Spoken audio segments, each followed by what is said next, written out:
Assalamualaikum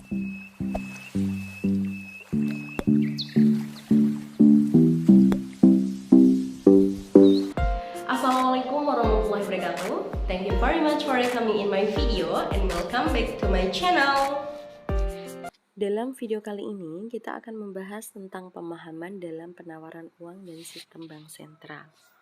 Ada 2 poin ya, kita akan membahas tentang uang, kemudian kita juga akan membahas tentang bank sentral.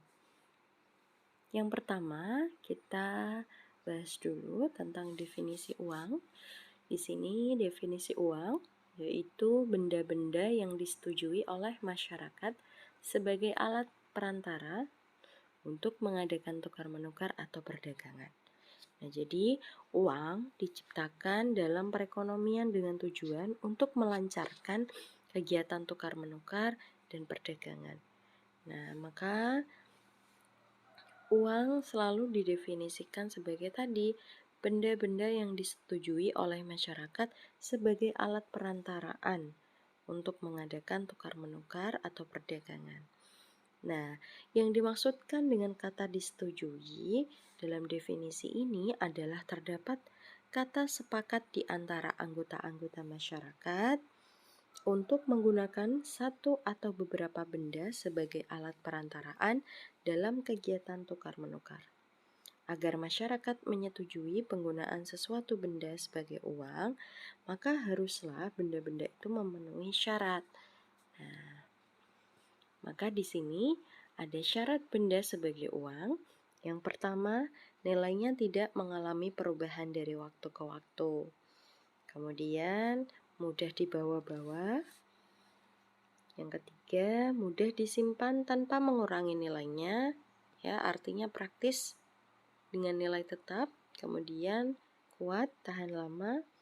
Kemudian jumlahnya terbatas, tidak berlebih-lebihan ya, tidak banyak.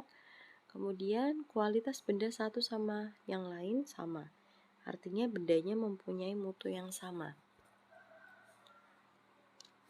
Nah, kemudian fungsi uang.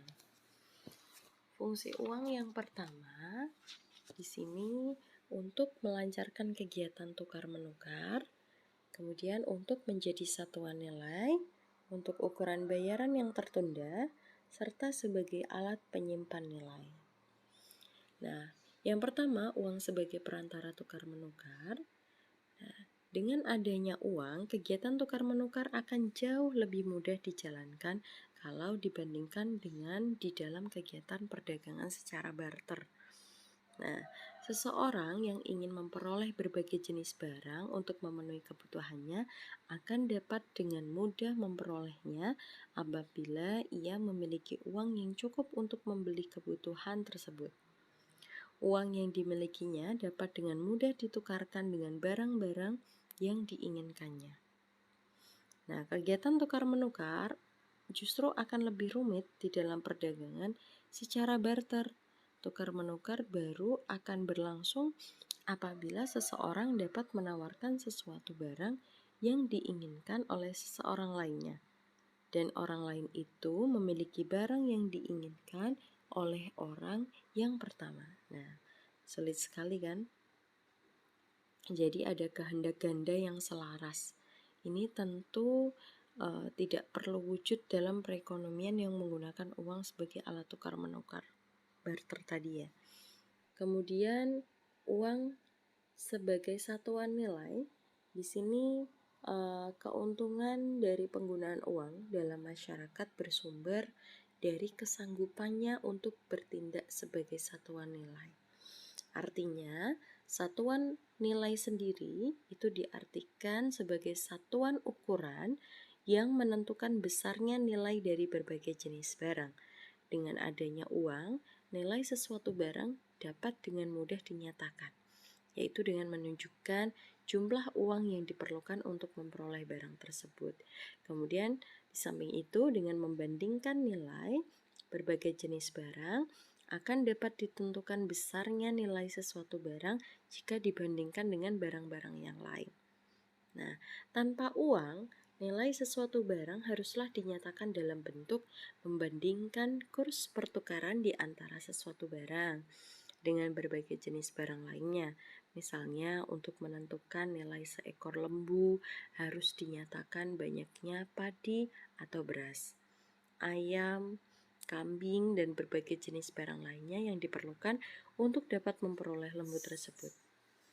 Nah, penggunaan uang sebagai satuan nilai menyebabkan masyarakat tidak perlu bersusah payah untuk menentukan nilai sesuatu barang dengan cara menentukan nilai tukar barang tersebut dengan berbagai jenis barang lainnya. Nah, jadi dengan mengetahui bahwa harga sepatu adalah Rp50.000 sepasang misalkan ya, baju Rp25.000 sehelai, dan beras Rp2.500 sekilo zaman dulu ya. Nah, dengan mudah telah dapat diketahui diperbandingkan nilai dari barang-barang tersebut. Masyarakat tidak perlu bersusah payah mengingat bahwa satu pasang sepatu sama nilainya dengan 2 helai baju dan sama nilainya dengan 20 kilo beras. Kemudian uang sebagai alat bayaran tertunda. Transaksi-transaksi dalam perekonomian yang sudah berkembang banyak sekali dilakukan dengan pembayaran yang ditunda atau penjualan secara kredit. Nah, para pembeli memperoleh barangnya terlebih dahulu dan membayarnya pada masa yang akan datang. Penggunaan uang sebagai alat perantaraan dalam tukar-menukar dapat mendorong perkembangan perdagangan yang bersifat demikian. Karena para penjual akan lebih merasa yakin bahwa pembayaran yang ditunda itu adalah sesuai dengan yang diharapkannya. Dengan perkataan lain, mutu benda yang akan diperolehnya di masa yang akan datang sebagai pembayaran penjualannya, yaitu uang, akan sesuai dengan yang diharapkannya pada waktu menjual barangnya. Satu syarat penting agar fungsi uang yang ketiga ini dapat dijalankannya dengan baik adalah bahwa nilai uang yang digunakan harus tetap stabil. Nilai uang dikatakan stabil apabila jumlah atau sejumlah uang yang dibelanjakan akan tetap memperoleh barang-barang yang sama, banyak, dan sama mutunya dari waktu ke waktu. Apabila syarat ini tidak dipenuhi, maka fungsi uang sebagai ukuran untuk pembayaran tertunda tidak akan dapat dijalankan dengan sempurna. Ada kemungkinan orang lebih suka menerima pembayaran yang tertunda dalam bentuk barang atau menghindari tukar-menukar dengan pembayaran yang ditunda. Keadaan seperti itu selalu terjadi pada waktu harga-harga barang mengalami kenaikan yang cepat dari waktu ke waktu. Kemudian yang terakhir, uang sebagai alat penyimpan nilai. Nah, penggunaan uang memungkinkan kekayaan seseorang disimpan dalam bentuk uang. Apabila harga-harga barang stabil, menyimpan kekayaan dalam bentuk uang lebih menguntungkan dari menyimpannya dalam bentuk barang. Nah, di dalam perekonomian yang sudah maju, jenis uang yang utama adalah uang bank dan uang bank atau uang giral ya. Uang jenis ini tidak memerlukan biaya untuk menyimpannya dan mudah mengurusnya. Ini disebabkan karena kalau seseorang memiliki uang ini, penyimpanan dan pengurusan uang tersebut bukan dilakukan oleh pemiliknya, tetapi oleh bank umum yang menyimpan uang tersebut. Walaupun uang itu tidak di tangan pemiliknya, ia dapat dengan mudah diambil apabila ingin menggunakan uang tersebut. Yang perlu dilakukan pemiliknya adalah menulis selembar cek yang menunjukkan jumlah uang yang harus dibayarkan dan kepada siapa pembayaran itu harus dilakukan. Jenis kedua dari uang yang sekarang ini banyak digunakan adalah uang kertas. Uang ini juga merupakan alat penyimpan nilai yang lebih baik daripada menyimpan nilai dalam bentuk barang. Ia tidak memerlukan biaya dan ruangan yang besar untuk menyimpannya. Di dalam menyatakan bahwa uang merupakan alat penyimpan nilai yang lebih baik daripada menyimpan kekayaan yang berupa barang. Dimisalkan bahwa nilai uang tidak mengalami perubahan yang berarti dari satu periode ke periode lainnya.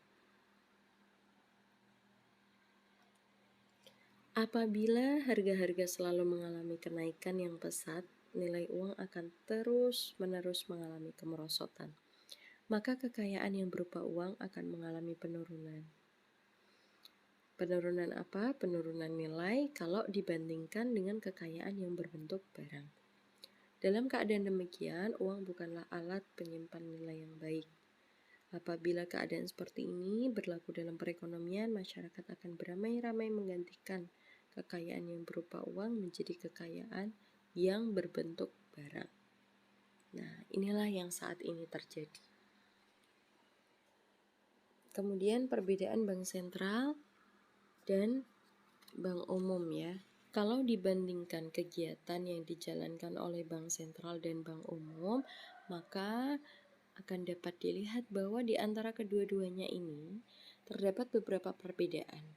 Nah, perbedaan itu di antaranya yang pertama, dalam perekonomian hanya terdapat satu bank sentral ya. Sebaliknya, bank umum mempunyai jumlah yang lebih banyak. Walaupun demikian, bank sentral mempunyai kemampuan yang lebih besar di dalam mempengaruhi kegiatan ekonomi jika dibandingkan dengan kemampuan yang dimiliki bank umum. Sebab, seperti yang diuraikan lebih lanjut, bahwa bank sentral diberi tugas oleh pemerintah untuk mengatur kegiatan-kegiatan bank umum. Nah, makanya nanti ini ada tujuan kegiatan bank sentral dan bank umum itu berbeda. Jadi tujuan dari bank umum yang terutama adalah berusaha agar kegiatan mereka dapat menghasilkan dan memberikan keuntungan yang maksimum kepada para pemiliknya. Sedangkan bank sentral didirikan bukanlah untuk tujuan tersebut. Salah satu tujuan penting dari mendirikan bank sentral adalah untuk mengatur dan mengawasi kegiatan bank-bank umum dan lembaga-lembaga keuangan lainnya. Tujuan penting lainnya dari mendirikan bank sentral adalah untuk membantu menciptakan kegiatan ekonomi yang tinggi dan stabil. Di dalam jangka panjang, salah satu tugas penting dari bank sentral adalah untuk melancarkan proses pertumbuhan ekonomi dan mengusahakan tercapainya tingkat pertumbuhan ekonomi yang laju. Nah, bank umum kebanyakan juga dimiliki oleh pihak swasta. Di negara maju dan di negara berkembang, bank sentral dimiliki atau dikuasai oleh pemerintah. Di beberapa negara, misalnya di negara kita sendiri, Indonesia ya, ada kalanya bank umum yang dimiliki pemerintah merupakan sebagian besar dari bank umum yang ada, tetapi manajemennya dan kegiatannya tidak berbeda dengan bank umum swasta yang biasa, yaitu kegiatan mereka terutama adalah untuk memberikan pinjaman dan melakukan investasi, dan dalam menjalankan kegiatan ini mereka harus mengikuti petunjuk-petunjuk yang telah diterapkan oleh bank sentral. Kemudian bank sentral diberi kekuasaan untuk mencetak uang kertas dan logam. Nah, bank sentral diberi hak oleh pemerintah untuk mencetak mata uang, yaitu mengeluarkan uang logam dan uang kertas. Bank-bank umum tidak mempunyai kekuasaan yang demikian. Sejak abad yang lalu, pemerintah tidak memberi kekuasaan lagi kepada bank-bank umum untuk mengeluarkan mata uang yang dapat digunakan untuk tukar menukar. Dengan ketiadaan kekuasaan untuk mencetak uang ini, bukanlah berarti bahwa bank-bank umum tidak mempunyai kuasa untuk mempengaruhi jumlah uang beredar. Seperti telah diterangkan, mereka mempunyai kemampuan untuk menciptakan uang bank atau uang giral. Di negara-negara yang sudah maju perekonomiannya, uang ini merupakan bagian yang terbesar dari jumlah uang beredar. Nah, kemudian fungsi utama bank sentral. Kalau diperhatikan, peranan dan kegiatan yang dijalankan oleh bank sentral di berbagai negara, maka akan dapat dilihat bahwa pada umumnya bank sentral ditugaskan oleh pemerintah untuk menjalankan 5 kegiatan berikut. Yang pertama, bertindak sebagai bank kepada pemerintah. Nah, jadi pemerintah dapatlah dipandang sebagai suatu perusahaan raksasa. Setiap harinya ia harus membuat pengeluaran-pengeluaran dan menerima berbagai jenis pendapatan seperti pendapatan dari pajak pendapatan, pajak penjualan, dan pajak impor. Nah, untuk mengurus pengeluaran dan pendapatan pemerintah tersebut, ia memerlukan jasa-jasa bank dan salah satu fungsi bank sentral adalah untuk memenuhi kebutuhan ini. Bank sentral bertindak sebagai lembaga keuangan terutama yang menyimpan uang yang dimiliki pemerintah. Seterusnya, pemerintah menggunakan jasa-jasa bank sentral untuk membayar dan mengirimkan uang kepada pemerintah daerah dan departemen-departemen pemerintah yang lain. Ada kalanya pemerintah berbelanja lebih banyak daripada pendapatan yang diperolehnya. Oleh sebab itu, pemerintah harus meminjam. Di negara-negara maju, seperti di Inggris, salah satu caranya adalah dengan mengeluarkan treasury bill, yaitu pinjaman pemerintah yang akan dibayar kembali di dalam jangka pendek.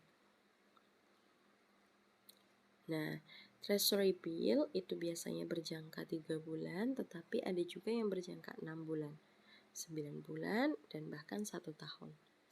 Nah, treasury bill tersebut akan dijual kepada lembaga-lembaga keuangan dan masyarakat dan juga kepada bank sentral. Di dalam penjualan treasury bill, bank sentral memegang peranan yang sangat penting.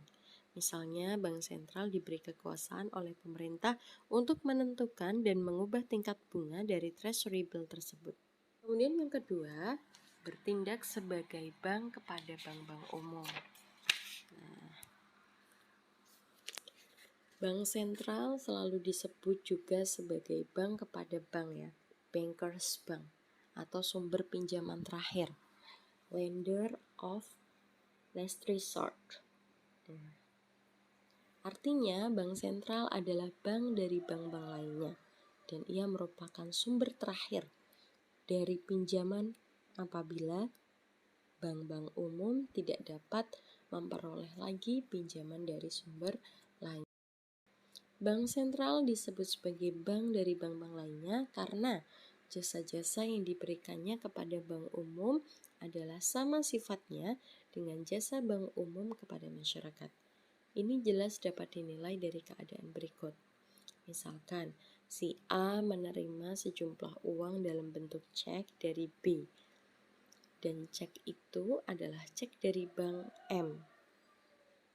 Oleh A, cek tersebut dimasukkan ke dalam bank N, ya, banknya beda lagi, maka sekarang bank M berhutang kepada bank N, ya, dan untuk membayarnya dapat digunakan jasa bank sentral. Bank M akan menerima bank sentral untuk mengurangi dari tabungannya dalam bank sentral sebesar hutangnya kepada bank N dan memasukkannya ke dalam rekening bank N. Tuh ya, kira-kira seperti itu. Kemudian yang ketiga, mengawasi kegiatan bank umum dan lembaga-lembaga keuangan lainnya. Lembaga-lembaga keuangan termasuk bank umum merupakan perusahaan yang mencari keuntungan dari meminjamkan uang yang dimilikinya atau yang ditabungkan kepadanya. Untuk memperoleh keuntungan yang maksimal, mereka haruslah meminjamkan kepada perusahaan-perusahaan dan perorangan-perorangan sebanyak mungkin mereka meminjamkannya. Apabila tujuan ini terlalu ditekankan oleh lembaga-lembaga keuangan tersebut, maka akan timbul akibat-akibat buruk pada masyarakat dan perekonomian. Nah, lembaga-lembaga keuangan mungkin memberi terlalu banyak pinjaman sehingga uang tunai yang ditinggalkan sebagai cadangan tidak mencukupi lagi. Ketika masyarakat menarik lebih banyak uangnya dari lembaga-lembaga keuangan tersebut, mereka tidak akan mempunyai cukup dana untuk melakukan pembayaran tersebut. Nah, keadaan seperti ini akan menghilangkan kepercayaan masyarakat kepada lembaga keuangan. Di samping itu, pinjaman yang tidak diawasi akan menyebabkan badan keuangan meminjamkan uangnya kepada usaha-usaha yang sangat tinggi risikonya. Nah, apabila usaha itu gagal, mereka tidak akan dapat memperoleh kembali uang yang mereka pinjamkan.